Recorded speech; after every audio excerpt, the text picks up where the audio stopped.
Hello everyone, welcome to the moon in the 9th house of your chart. Video is good for you if the moon is 9 houses away from your ascendant, also in a Western chart, but just make sure you have a sign for a house system. If you're new to my channel, don't forget to sub below. Let's begin. Firstly, what is the 9th house in your chart, everyone? It's a house of religion, it's a house of truth, and the search for that in your life. It actually represents all formalized religious systems, philosophy systems, where you are taught by guru, teacher, priest, or guide. It's a house of your father, definitely, and the father who is generally in the Vedic system seen to pass on his religious system to you. Religion comes, according to the Vedic system, religion of birth, that is, from your father's line, not from the mother's line. It's a house of the higher mind, higher learning, and definitely represents directly formal education at university level. All of those higher degrees, they're all shown here. The 9th house and the 9th lord have a direct link to our past life and actually carry our good and our ill karmas. And finally, of course, the 9th house represents foreign land, foreign travel, and how foreign cultures actually impact on you in this life. And who then is the moon? The moon is known as Chandra in the Vedic system. He is the most gentle of all the grahas. He has no enemies. He is friendly to all. He rules the 4th house of your chart, the mother, the land, the country, and the home. He gives, therefore, a feeling of belonging, security, inclusivity, and happiness. He represents a DNA program in every cell of our body from which we will carry out our karmas in this life. He is also responsible for our food and our nourishment, indeed for the very air that we breathe. He therefore represents the very health of our body and our longevity. He is, of course, manas, the mind. Therefore, he has everything to do with our impressions of life, our memories, and indeed our emotions. So how will a gentle moon be in the 9th house? Well, it's definitely going to give a lot of movement in your life, a lot of change in your life, many ups and downs. But to understand the karmas directly, you must see the actual sign of the moon. Please check below to a video on my channel, Moon Karmas in all signs, and I will also link that at the end. In addition, don't forget that the moon is a whole chart in itself called Chandra Lagna.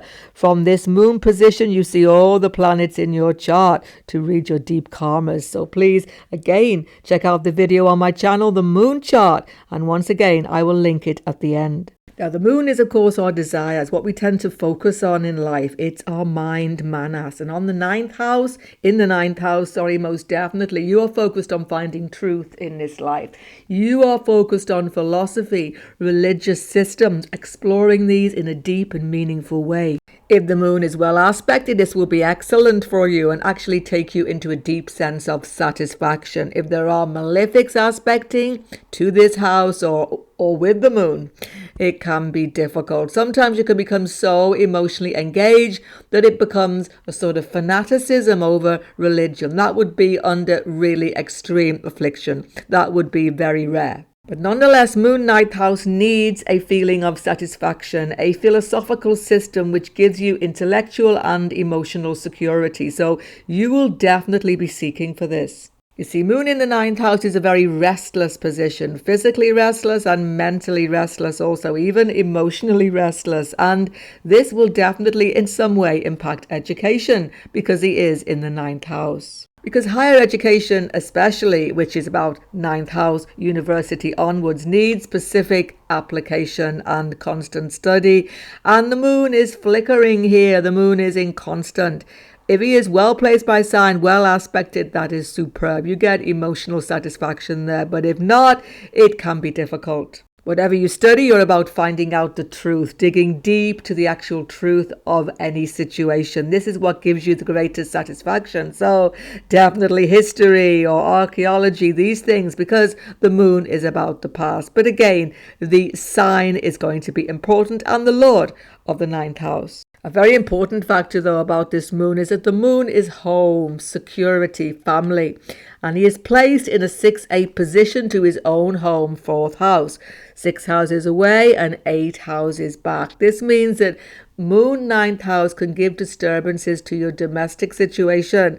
It can give a very restless nature. As I say, it's hard to settle domestically. You can move home many times with this position. Of course, the moon is also early childhood security. That can be a little bit up and down as well, depending on the condition of the fourth house, of course. But definitely moon is the mother. And moon in this ninth house of father can actually give mother a way of being like a father to you, basically. She can give you a lot of instruction, teaching, moral guidance. She can give you a lot of religious instruction as well. Basically, sometimes there is even no father around when the moon is ninth house. Now, we're not saying that mothers do not give this generally, but here it is very pronounced. She is like a teacher to you. Important to see also that the moon is 12th to the actual house of career. So your wandering nature, very much, by the way, moon in the ninth house is like a wandering star type of karma. Your wandering nature mentally, intellectually, and physically is going to impact on your career.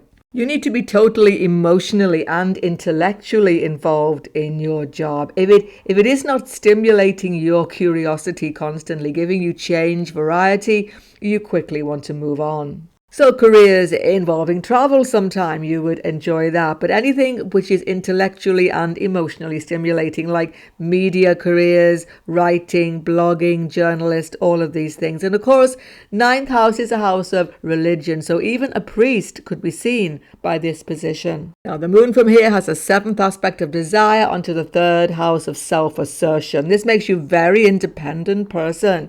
You like to follow your desires. It's hard to tie you down, hard to stop you moving on where you want to go. By the way, all this talk of restlessness and movement, can I just say that if the moon is in a fixed sign such as Taurus, Leo, Aquarius, Scorpio, that may be contained a little bit. Now, the moon is imagination, of course, and aspecting third house, you can be a writer, definitely creative or otherwise, depending on sign aspect. You need to communicate. You need to have communication with people far and wide. This stimulation is absolutely essential to you. The third house is a house of siblings. Without any doubt, the moon aspecting third house, some special karma connected with them will be here. If there are malefics in the third house, in the ninth house, and it's going to be difficult karmas there, but you still have to fulfill them. There may be obligations to siblings. There may be a deep connection to them, but trouble with them. Whatever it is, your connection to your siblings is important. Check out the moon karmas in every sign up on your screen now, and also the moon chart. If you're new to my channel, don't forget to sub below. Goodbye for now. God bless everyone.